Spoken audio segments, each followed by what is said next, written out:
আপনারা বিচলিত হবেন না, বিবাহিত পুরুষের প্রেমে পড়ার পূজার রেকর্ড নাই।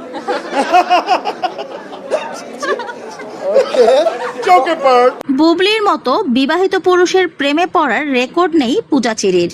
এবার শবনম ইয়াসমিন বুবলিকে খোঁচা মারলেন আফরান নিশো।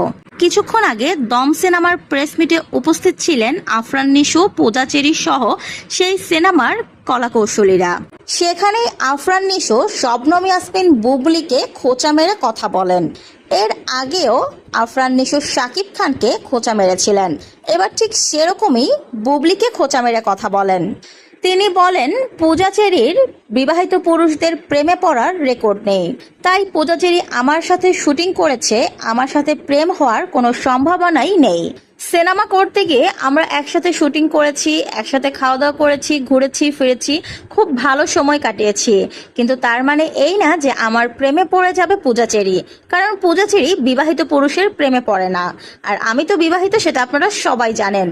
আফরান নিশো আরো বলেন, আমাদের ইন্ডাস্ট্রিতে বেশ কিছু মানুষ আছেন যারা বিবাহিত পুরুষের প্রেমে পড়ে তাদের সংসারটাকে ভেঙে চুরমার করে দেয়, তাদের বাচ্চাকে বাবাহারা এতিম বানিয়ে দেয়, আবার সেগুলো সোশ্যাল মিডিয়াতে এসে খুব বড় গলায় বলে।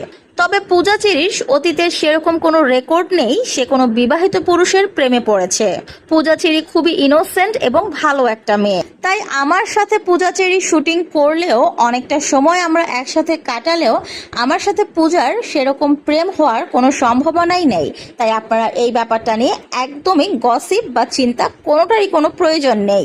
আফরান নিশো আরও বলেন, একই ইন্ডাস্ট্রিতে কাজ করলেই সবার চরিত্র যে একই রকম হবে ব্যাপারটা কিন্তু সেরকম না। হ্যাঁ, আমাদের ইন্ডাস্ট্রিতে এমন কিছু মেয়ে মানুষ আছে যারা বিবাহিত পুরুষের প্রেমে পড়েছে আর অনেক কিছুই করেছে, তবে সবাই কিন্তু একই রকম না।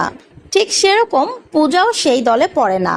আফরান নিশো আরো বলেন, পূজার সঙ্গে আমি কাজ করে যতটুকু বুঝতে পেরেছি, কোনো বিবাহিত পুরুষের সাথে প্রেম করে লুকিয়ে বাচ্চা নিয়ে হঠাৎ করে ক্যামেরার সামনে আসবে সেরকম মেয়ে আসলে পূজা না। তাছাড়া পূজা যখন এঙ্গেজড হয়েছে তখন সেটা সবাইকে সুন্দর করে জানিয়েছে। তাই আমি বলতেই পারি পূজাচেরির অতীতে এরকম কোনো রেকর্ড নেই বিবাহিত পুরুষের প্রেমে পড়ার, সেজন্য আপনারা নিশ্চিত থাকুন। তো ভিউয়ার্স, এই বিষয়ে আপনাদের মন্তব্য কি, কমেন্ট করে জানান।